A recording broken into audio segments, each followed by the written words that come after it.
Tippet and droppers often confuse people, but the concept is quite simple, as George tells us here. Tippet length is determined really by how close you're going to be fishing to you, and also the depth of the water. If I'm fishing up close and I'm fishing 3 foot of water on average, and we're going to be fishing basically underneath the rod tip, my tippet length is going to be about 4 feet. If I'm fishing big water like on the Farmington where I can't get up on the fish, but I have to cast further out and at an angle, usually the tippet length is going to be about twice the length of the average depth of the I'm fishing. And 4, 5, 6x depending on the size of the flies in the water? And correct. Normally 4x is pretty good in basically high water. Normally back home, normally 5x, 6x is probably my go-to diameters. And we have the clinch knot with our OX solder material.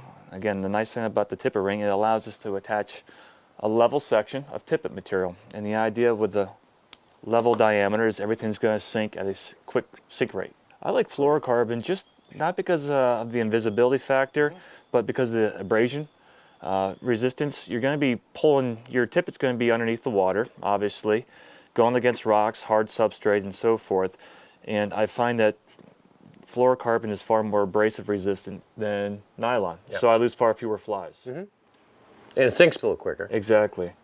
Now, you just doing a standard clinch? Just doing a standard clinch knot. Not an improved clinch? Not an improved clinch. No, I find that the standard clinch, as long as the tag ends are pulled tight, I find it just to be just as strong as an improved clinch.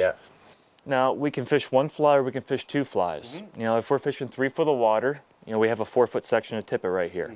So this is where my point fly is going to be. If I want to add a second fly, I start off with 4 feet, and then what I'm going to do is just run my hand up the leader to wherever I want to add a dropper. And we're just going to add another section of 5X using a surgeon's knot. Take off about 8 to 10 inches, and wherever I want to add that dropper, we're just going to do a 2-turn Orvis tippet knot.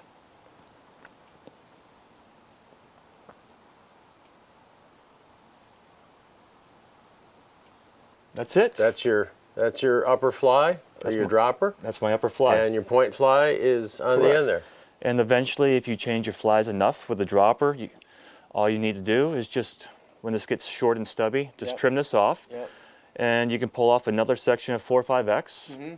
And then you can basically do a clinch knot. Around the standing part around the stand part and slide it down. And that just allows you to keep the dropper going.